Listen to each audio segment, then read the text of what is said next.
Hello दोस्तों, आज हम आपको हरियाली तीज या हरितालिका या तीज की कथा सुनाने वाले हैं। तो अभी जो 7-8 अगस्त को है, तो चलो शुरू करते हैं।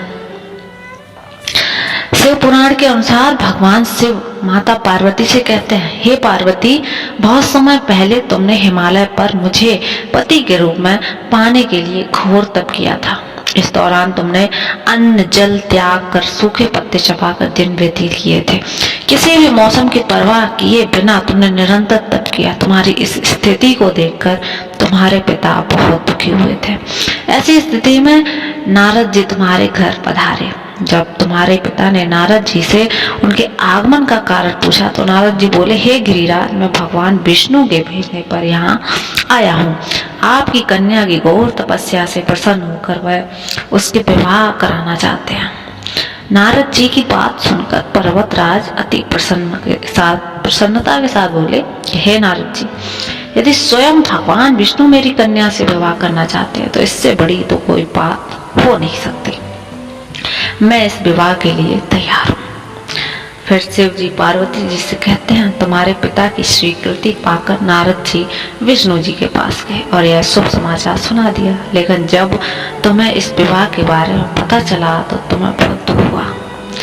तुम मुझे यानी कैलाशपति शिव को मन ही मन अपना पति मान चुकी थी। तुमने अपने व्याकुल मन की बात अपनी सखी को बताई। तुम्हारी सहेली ने सुझाव दिया कि मैं तुम्हें एक घनघोर वन में ले जाकर छुपा दूंगी और वहां रहकर तुम शिव जी को प्राप्त करने की साधना करना। इसके बाद तुम्हारे पिता तुम्हें घर में ना पाकर बड़ी चिंतित और दुखी हुए। वह सोचने लगे कि यदि विष्णु जी की बारात लेके आ भी गए तो तुम घर पर ना मिली तो क्या होगा। उन्होंने तुम्हारी खोज में धरती पाताल एक करवा दिया, लेकिन तुम फिर भी नहीं मिली। तुम वन में एक गुफा के भीतर मेरी आराधना में लीन थी। सावन शुक्ल तृतीया को तुमने रेत से एक शिवलिंग का निर्माण कर मेरी आराधना की, जिससे प्रसन्न होकर मैंने तुम्हें मनोकामना पूर्ण की।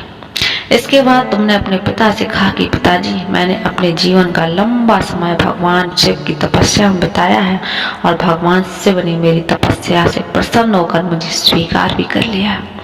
अब मैं आपके पास सिर्फ एक ही शर्त पर चलूंगी कि आप मेरा विवाह भगवान शिव के साथ ही करेंगे। पर्वतराज ने तुम्हारी इच्छा स्वीकार कर ली और तुम्हें घर वापस ले गए। कुछ समय बाद उन्होंने पूरे विधि विधान से हमारा विवाह करवाया। भगवान शिव ने इसके बाद कहा कि हे पार्वती, तृतीया को हरियाली तीज को तुमने मेरी आराधना करके जो व्रत किया था, उसी के परिणाम स्वरूप हम दोनों का विवाह संभव हो सका है।